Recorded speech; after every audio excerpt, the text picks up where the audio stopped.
আপনারা দেখছেন হিকমত Islamic TV. কেউ কবিরা গুনাহ করলে কাফের হয় না, জীবনেও না। তোমরা তোমাদের ঘরকে কবর বানাইও না, বা অন্যেরটা আমার উপর চাপিয়ে দেওয়ার কোনো বিধান ইসলামে আছে? মা আখরাজতু ফি হাদাল কিতাব ইল্লা মা সাহহা হিয়া আকসারু মিন আদাদির রামলি ওয়াল হাসা। আপনারা যদি বলেন কক্সবাজার গিয়ে, আপনারা যদি মনে করেন কক্সবাজার সমুদ্র সৈকতের বালু গুনে শেষ করব, আপনি যদি বলে করেন সিলেটের বিছনাকান্দি গিয়ে, সিলেটের জাফলংগে গিয়ে, সিলেটের জিরো পয়েন্টের জাফলংগের বুলাগঞ্জের ছোটো ছোটো পাথর কঙ্কর, অথবা বান্দরবনের কোনো পাহাড়ের পাথর, সৌদি আরবের কোনো পাহাড়ের পাথর গুনে গুনে শেষ করব। আচ্ছা বলেন, বালি এবং পাথর কণা গুনে শেষ করা কি সম্ভব না? হাদিসের সংখ্যা কত? হিয়া আকসারু মিন আদাদির রামলি ওয়াল হাসা। এটা হলো সংখ্যাধিক্য বোঝাতে গিয়ে বলা হয়েছে। হাদিস প্রচুর, হাদিস অসংখ্য। মনোযোগ, সারা দুনিয়ার হাদিস বুখারীতেও আসে নাই, সারা দুনিয়ার হাদিস মুসলিমেও আসে নাই। এখন আপনি যদি মনে করেন সারা দুনিয়ার সব কিছুর দলিল বুখারী মুসলিমে আছে, যারা দুনিয়ার সব কিছুর দলিল বুখারী মুসলিম থেকেই দিতে হবে, বুঝবেন আপনার হেড অফিসের সমস্যা। আরে ভাই, ইমাম বুখারী রাহমাতুল্লাহ আলাইহি নিজে বলেছেন, মা আখরাজতু ফি হাদাল কিতাব ইল্লা মা সাহহা ওয়া তারাকতু মিনাস সিহা লিহিয়ালিত তুল। খতিবে বাগদাদি এই বক্তব্য তারিখে বাগদাদ এনেছেন, শুরুতুল আইম্মাতুল খামসাতে এসেছে। ইমাম বুখারী বলেছেন, আমার কিতাবে যত হাদিস এনেছি সব সহিহ, তবে মা আখরাজতু ফি হাদাল কিতাব ইল্লা মা সাহহা ওয়া তারাকতু মিনাস সিহাহি। ইমাম বুখারী বলেন, আমি আরো অসংখ্য গণিত সহিহ হাদিস ছেড়ে দিয়েছি। মনোযোগ, আমি আরো অসংখ্য গণিত সহিহ হাদিস উল্লেখ করিনি। কেন? লিহালিত তুল। কারণ সব সহিহ হাদিস যদি লিখতে আমি চাই, আমার কিতাব অনেক বড় হয়ে যাবে, আমার কিতাব অনেক দীর্ঘ হয়ে যাবে, আর এত বড় এত বিশাল কলেবরের কিতাব লেখা আমার পক্ষে সম্ভব না। এজন্য ইমাম বুখারী বলেন, আমি আমার কিতাবে যত হাদিস এনেছি সব হাদিস সহিহ, কিন্তু এর বাহিরেও আরো অসংখ্য গণিত সহিহ হাদিস আছে।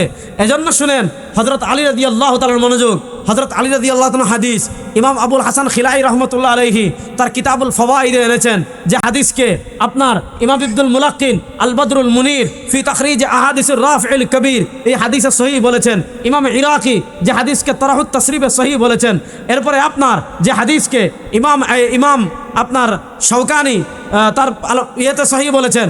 হযরত আলী রাদিয়াল্লাহু তাআলা বলেন, কান রাসূলুল্লাহ সাল্লাল্লাহু আলাইহি ওয়াসাল্লাম ইউসাল্লি ক্বাবলাল জুমআতি আরবাআন ওয়া বা'দাহা আরবাআন। মনোযোগ, কান রাসূলুল্লাহ সাল্লাল্লাহু আলাইহি ওয়াসাল্লাম ইউসাল্লি ক্বাবলাল জুমআতি আরবাআন।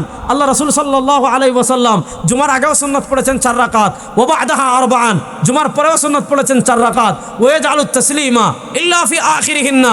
আল্লাহ রাসূল সাল্লাল্লাহু আলাইহি ওয়াসাল্লাম যে জুমার আগে 4 রাকাত সুন্নাত পড়েছেন, জুমার পরেও যে 4 রাকাত সুন্নাত পড়েছেন, এক সালামে পড়েছেন, মধ্যখানে সালাম ফিরান নাই। বলেন সুবহানাল্লাহ। তাহলে আমরা যে 4 রাকাত সুন্নাত পড়ি, আমাদের দলিল আছে না নাই?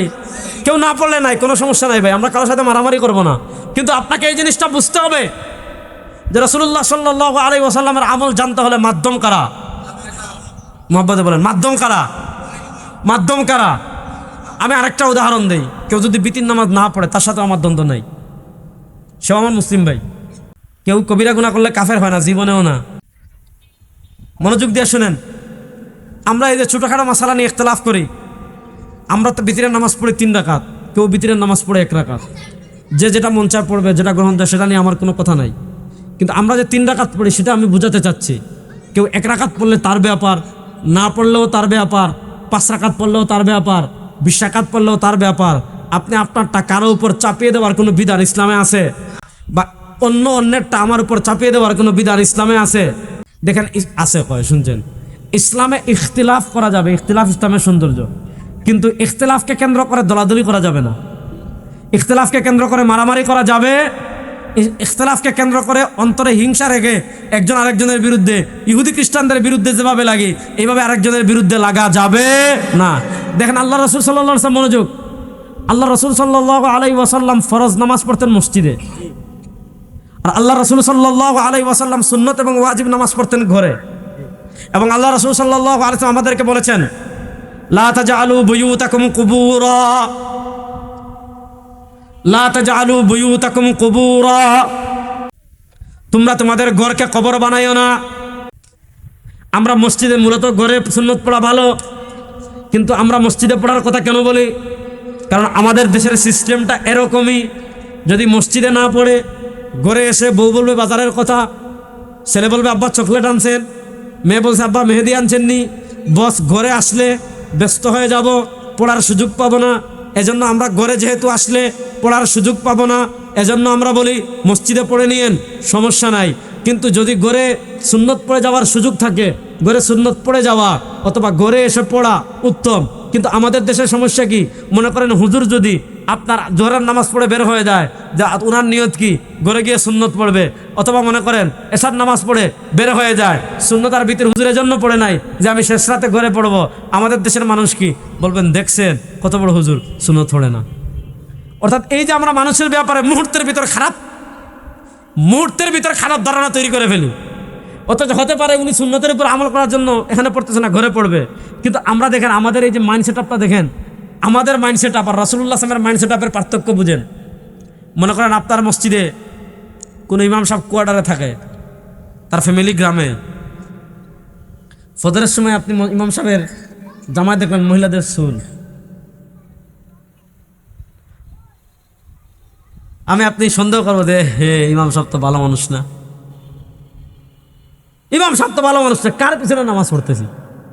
হ্যাঁ, অথচ আল্লাহ রাসূল সাল্লাল্লাহু আলাইহি ওয়াসাল্লামের একদম একদম একদম কাছের যে কয়েকজন সাহাবী, তার ভিতরে একজন হযরত জাবের রাদিয়াল্লাহু তাআলা। সুবহানাল্লাহ বলেন, মহব্বতে জুড়ে বলেন না সুবহানাল্লাহ। হযরত জাবের রাদিয়াল্লাহু তাআলা একদিন রাসূল করিম সাল্লাল্লাহু আলাইহি ওয়াসাল্লামের পিছনে ফজরের নামাজ পড়তে আসছেন। এখন তো জামা প্রিন্ট ভালো, এজন্য দাগ লাগে না, কিন্তু এখনো কম দামে আমাদের দেশে জাকাতের শাড়ি পাওয়া যায়। কত বদনসিব আমরা! ইসলামের গুরুত্বপূর্ণ একটা বিধান হলো জাকাত। আর আজকে আমরা জাকাত নিয়ে কি ফাইজলামি করে জানেন? আপনি নারায়ণগঞ্জ গার্মেন্টসে গেলে, নরসিংদীতে গেলে, ইসলামপুর গেলে, গুলিস্তান গেলে রমাদানে দেখবেন দোকানে কি লাগিয়ে রাখছে, সাইনবোর্ড লাগিয়ে রাখছে, ব্যানার লাগিয়ে রাখছে, এখানে জাকাতের কাপড় পাওয়া যায়, এখানে জাকাতের লুঙ্গি পাওয়া যায়, এখানে জাকাতের শাড়ি পাওয়া যায়। লাট সাহেব এলাকায় জাকাত দিবেন 10,000 টাকায়, 100 টাকা করে, 80 টাকা করে। আপনার লুঙ্গি নিয়ে যান, একবার ধুইলে রং যায়। এটা জাকাত নাকি ফাইজলামি? যুবকরা বলেন, এটা জাকাত নাকি ফাইজলামি? আরে ভাই, আপনি জাকাত দিচ্ছেন, আপনি গরিবের উপর অনুগ্রহ করছেন না। মনোযোগ, আপনি মাইন্ডটা চেঞ্জ করবেন। আপনি জাকাত দিয়ে গরিবের উপর ইহসান করছেন না, বরং আপনাকে বুঝতে হবে গরিব জাকাত নিয়ে আপনার উপর অনুগ্রহ করছে। বলবেন হুজুর কেমনে? কারণ জাকাত দেওয়া আপনার জন্য ফরজ। যদি আপনার এলাকায় গরিব না থাকে, আপনি পাশের এলাকায় গিয়ে জাকাত দিতে হবে। আপনার পাশের এলাকায় যদি না থাকে, যেখানে আছে ওখানে গিয়ে দিতে হবে। যদি বাংলাদেশে আপনি জাকাত দেওয়ার মতো কেউ না পান, ভারতে গিয়ে দিতে হবে। ভারত না পান, পাকিস্তান গিয়ে দিতে হবে। পাকিস্তান না পান, আফগানিস্তান গিয়ে দিতে হবে। আফগানিস্তান না পান, উজবেকিস্তান গিয়ে দিতে হবে। উজবেকিস্তান না পান, মিশর গিয়ে যেতে হবে। এখন আপনার পাশের গ্রামে যাওয়া লাগতেছে না, আপনার বাড়িতে এসে গরিব জাকাত নিচ্ছে, মানে কি আপনার ইবাদত আদায় করার সুযোগ করে দিচ্ছে। এখন বলেন, যে আপনার ফরজ ইবাদত আদায় করার সুযোগ করে দিচ্ছে, সে আপনার উপর অনুগ্রহ করছে নাকি আপনি তার উপর অনুগ্রহ করছেন? সে অনুগ্রহ করছে। এজন্য এই জাকাতের নামে এই ধরনের ফাইজলামি। আল্লাহু আকবার। কয়েক বছর পর পর আমরা কি দেখি, যে জাকাতের লুঙ্গি, জাকাতের শাড়ি, মনোযোগ, জাকাতের লুঙ্গি, জাকাতের শাড়ি বিতরণ করতে গিয়ে মানুষ লাইন ধরছে, অথবা সামান্য পেঁয়াজ চাল আনার জন্য লাইন ধরছে, একজন আরেকজনের উপর পড়ে পদদলিত হয়ে মানুষ মারা গিয়েছে। এমন নজির আমাদের দেশে আছে না নাই? কোন দেশে আমরা বাস করি? সিলেটে বন্যা হয়েছে, আপা গেছেন হেলিকপ্টারে ত্রাণ দিতে, সেনাবাহিনী এখন উপর থেকে ছাড়ছে, হেলিকপ্টার থেকে ছাড়ছে। এখন কে কোনটা ধরবে? মারামারি করে একজন মারা গেছে, মানে এই হই হুল্লোড় করে একজন আরেকজনের উপর পড়ে মারা গেছে। এই যে আজকে নুন থেকে খুন সস্তা। যুবকরা ভালো করে বুঝেন, আজকে আমাদের দেশে নুন থেকে খুন সস্তা তুচ্ছ কারণে। ঈদের পরে দেখছেন হবিগঞ্জের ঘটনা, বিবাড়িয়ার ঘটনা, কি নিয়ে লাগছে? টর্চ লাইট আছে না, টর্চ লাইট, আপনারা টর্চ লাইট জীবনে দেখেন নাই? এখন তো মোবাইলেই আছে, এই যে লাইট, এই লাইট। একজনের টর্চ লাইট মারছে, আরেকজনের মুখে পড়ছে। মুখে পড়ে, এই তুই আমার মুখে লাইট মারলি কেন রে? বা ইচ্ছা করে মারি না, তুই ইচ্ছা করে মারছ। তোর কি আমি দুলাভাই লাগি? তাস করে মারছে থাবলা। ও ফিরে গিয়ে দিছে, ভাই পড়ে গেছে, মারছেন থাবলা। দুজন মারামারি করছে, একজন এক দাঁত ফেলাইছে। এর গোষ্ঠীর লোকজন বেরিয়েছে, এর গোষ্ঠীর লোকজন বেরিয়েছে। এর পক্ষে তার এলাকা, এর পক্ষে তার এলাকা। পুলিশ গিয়েও ভাঙ্গাইতে পারে নাই, সেনাবাহিনী কিছু 2 ঘন্টার মধ্যে এর ভিতর মারামারি করে খুন। ঘটনা দেখেন নাই?